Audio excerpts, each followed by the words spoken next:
À Paris, il est 7h03. Et maintenant, que vont-ils devenir? Hier, les 630 migrants de l'Aquarius sont accostés à Valence, en Espagne. Oui, et ils ont été immédiatement examinés par des médecins. 144 d'entre eux ont été emmenés à l'hôpital pour recevoir des soins.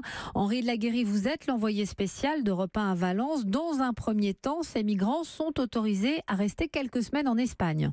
Oui, alors arrivés au port de Valence, les migrants ont décliné leur identité auprès de la police espagnole. Ils ont ensuite été invités à remplir 2 formulaires. Le premier leur a permis d'obtenir immédiatement un titre de résidence exceptionnel pendant 45 jours en Espagne. Le deuxième est une demande de droit d'asile qu'ils ont pu formuler à l'Espagne ou à la France selon leur choix. La majorité des migrants sont originaires de pays d'Afrique subsaharienne. Selon Assiba Hadj Sarawi, porte-parole de Médecins sans frontières, beaucoup d'entre eux réunissent les conditions pour obtenir le droit d'asile. Un certain nombre de personnes venant d'Érythrée, où les personnes sont persécutées, venant du Sud-Soudan, où les personnes fuient le conflit. C'est maintenant aux autorités espagnoles de procéder à toutes ces vérifications et ensuite le droit s'applique comme à toute personne. Et pendant 1 mois et demi, les migrants seront libres de leur mouvement dans le pays. Ils bénéficieront d'un accès gratuit à la santé publique, mais ils ne pourront pas quitter l'Espagne.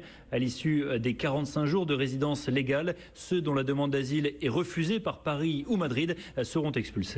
Henri de la Guérie, vous êtes à Valence pour Europe 1. Côté français, le gouvernement précise que les demandes d'asile seront examinées au cas par cas. Impossible de savoir combien de migrants seront accueillis.